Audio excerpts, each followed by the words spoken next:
Pink को जब यहाँ पर मालूम पड़ा कि तवन प्रेग्नेंट है और उसका बेबी ठीक ठाक है, वो तो सदमे में हो जाती है और सबसे पहला थप्पड़ वीट को लगा देती है। हाउ डे यू, तुम्हारी हिम्मत कैसी हुई? तुमने समझ कर क्या रखा है? तवन, तुमने भी मुझे बताना ज़रूरी नहीं समझा? अरे कितनी अच्छी फ्रेंडशिप थी हम दोनों के बीच में, लेकिन फिर भी इस वीट ने तो तुम्हें प्रेग्नेंट कर दिया। एटलीस्ट मुझे इस वीट से तो उम्मीद नहीं थी। तुम तो मेरी अच्छी दोस्त थी, तुम्हें तो बताना चाहिए था कि तुम्हारे साथ ये सब कुछ हो गया है। तुमने मुझसे भी सीक्रेट रखा। वीट पिंक की इस मिसअंडरस्टैंडिंग को क्लियर करना चाह रहा था, लेकिन पिंक उसे कुछ भी बोलने का मौका ही नहीं दे रही थी। वो तो बस अपनी ही बोली जा रही होती है और तवन से कहती है, सच में अब से हमारी फ्रेंडशिप ख़त्म हो गई। तुम दोस्त कहलाने लायक भी नहीं हो।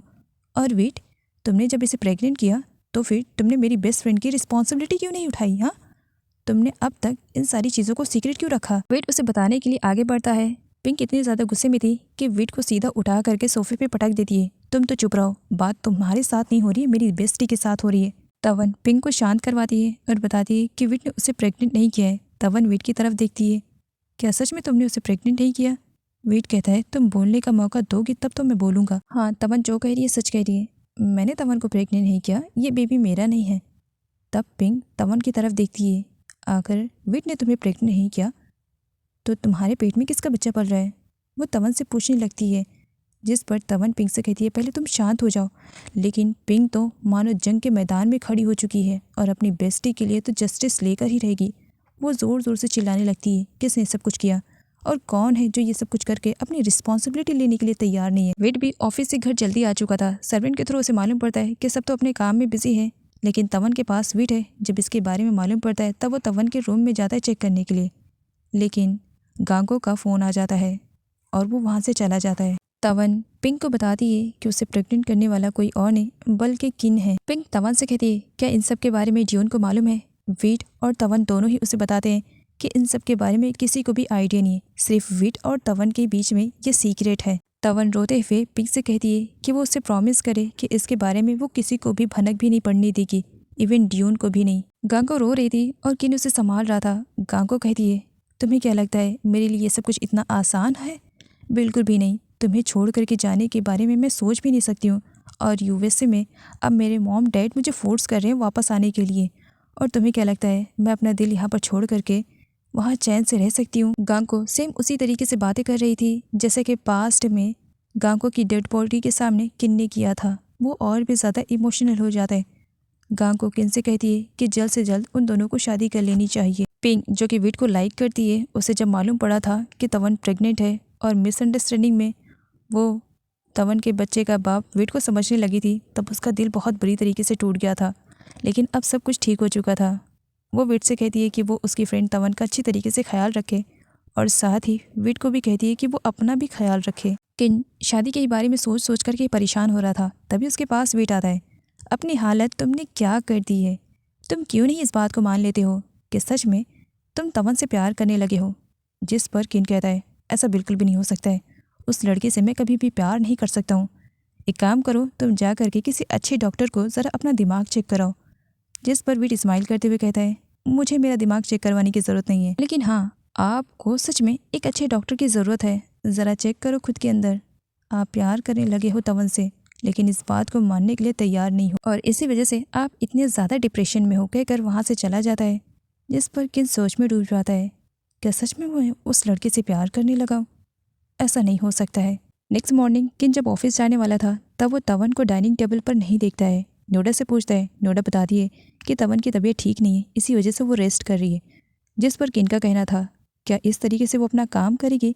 शायद यही रीज़न है जिसकी वजह से नोडा अपने पैरों पर चल नहीं पा रही है। तवन लेट से सोकर उठती है। जब वो टाइम देखती है तो टाइम ज़्यादा हो रहा था। वो फटाफट उठती है और अचानक से उसे चक्कर आने लगता है, जिसकी वजह से वो गिरने वाली थी, लेकिन सही टाइम पर किन आ करके उसे पकड़ लेता है। किन तवन से कहता है कि उसके पास एक नंबर के प्लानिंग्स रहते हैं कि किस तरीके से वो आदमियों को अपने करीब ला सके। जिस पर तवन कहती है कि वो सब कुछ नाटक नहीं कर रही थी, सच में उसे चक्कर आ रहे थे और किन को खुद से दूर होने के लिए कहती है। जिस पर किन कहता है, तुम्हें पकड़ने का शौक भी नहीं चढ़ा है। वो वहाँ से जाने लगता है, लेकिन टेबल पर रखी हुई मेडिसिन को देख लेता है। तवन डर जाती है कि कहीं किन को सच्चाई के बारे में न पता चल जाए। किन मेडिसिन देखने लगता है। इतनी सारी मेडिसिन, आखिर इतनी सारी मेडिसिन तुम क्यों ले रही हो? जिस पर तवन कहती है विटामिन्स की है। किन कहता है, तुम्हारे अंदर ऐसी कौन सी कमी आ गई जो तुम्हें इतनी सारी मेडिसिन लेने की ज़रूरत पड़े।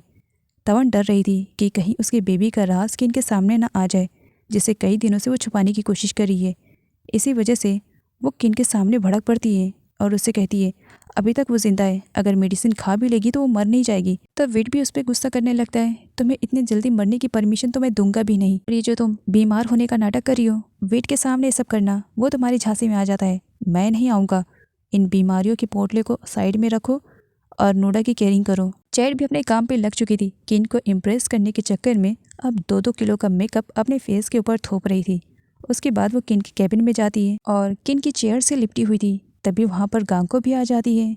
गांको उसकी इस हरकत की वजह से काफ़ी हंस रही थी कि उसकी डेस्टिनी में सिर्फ और सिर्फ किन की चेयर ही है। तभी चैट भी उस पर भड़क जाती है कि वो उसके बॉस के कैबिन में विदाउट परमिशन कैसे आई, जिस पर गांको कहती है कि वो उसके बॉस की गर्लफ्रेंड है और एनी टाइम वो कभी भी आ सकती है। वेट के आने पर गांको से सरप्राइज देती है। गांको वेट के साथ बाहर जाना चाह रही थी, लेकिन वेट को कुछ काम करना था। इसी वजह से गांको उसके साथ रुकने के लिए तैयार थी। वॉशरूम में गांको जब चैट से अकेले में मिलती है तब उसे सबक सिखाती है कि किन सिर्फ और सिर्फ उसका है। गांको के बात करने के अंदाज से वो पकड़ लेती है कि जो पर्सन उसे फ़ोन पर धमकियाँ दे रहा है वो कोई और नहीं बल्कि गांको ही है। वो डर जाती है कि गांको को उसकी सच्चाई के बारे में कैसे पता चला। ड्यून तवन को मिस कर रही थी, इसी वजह से जब वो उससे मिलने के लिए आई थी तब कुछ ज़्यादा ही महंगी फ़ूड लेकर के आई हुई थी, जिस पर तवन कहती है इतने महंगे फ़ूड, बहुत पैसे तुम वेस्ट कर रही हो। ड्यून कहती है कहाँ मैं पैसे वेस्ट कर रही हूँ, लेकिन हाँ अगर चलो मैंने मान ही लिया कि मैं पैसे वेस्ट कर रही हूँ, लेकिन मुझे खुशी इस बात की है कि कम से कम मैं तुम्हारे लिए कुछ तो कर पा रही हूँ। ये तुम्हारी फेवरेट डिश है, ट्राई करो। और जल्दबाजी में अपने घर की वहीं पर ही भूल जाती है। नोडा अपने वेडिंग डे पर अपने भाई किन के लिए एक सूट सेलेक्ट करती है और यहाँ पर वो उसे ट्राई करने के लिए कह रही होती है। किन कहता है मैं ट्राई नहीं करना चाह रहा हूँ, लेकिन फियांसे के फोर्स करने पर वो मान जाता है। नोडा बताती है कि तवन भी अपनी ड्रेस को ट्राई कर रही है और जब तवन अपनी ड्रेस को ट्राई करके बाहर आती है वो बहुत ज़्यादा प्रीटी लग रही थी, इतनी ज़्यादा प्रीटी लग रही थी कि किन की नज़रें तो तवन से हटने के लिए तैयार ही नहीं थी। नोडा उन दोनों को बताती है कि अपने वेडिंग डे पर वो उन दोनों को ब्राइड्समेड बनाना चाह रही है और इसी वजह से वो उन दोनों को यहाँ पर लेकर आई हुई है। थोड़ी देर के बाद जब वहाँ पर किन आता है, वो भी बहुत ज़्यादा हैंडसम लग रहा था सूट बूट में। यहाँ पर जो शॉप ओनर था वो उन दोनों की फ़ोटो लेने लगता है। तवन और किन दूर थे, जिस पर नोडा उन दोनों को क्लोज़ आने के लिए कहती है। दोनों क्लोज़ में आते हैं और बहुत सारी फ़ोटोज़ को क्लिक करवाते हैं। उन फ़ोटोज़ को शॉप ओनर ने सोशल मीडिया पर अपलोड कर दिया था, जिसे देख करके गांग को तो एकदम सदमे में डूब जाती है कि किन कहीं उसे धोखा ना दे दे। इसी वजह से वो किन के कैबिन में जाती है और उस पर भड़की हुई थी।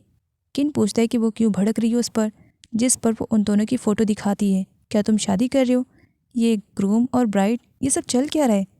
जिस पर वेट उसे बताता है कि वो शादी नहीं कर रहा है, बल्कि नोडा अपने वेडिंग डे पर उन दोनों को ब्राइड्समेड बना रही है। इसी वजह से वो लोग इस डिश को ट्राई करने के लिए गए थे, जिस पर गांग को उसे हक कर लेती है। थैंक गॉड, मैं तो कुछ और ही समझ रही थी।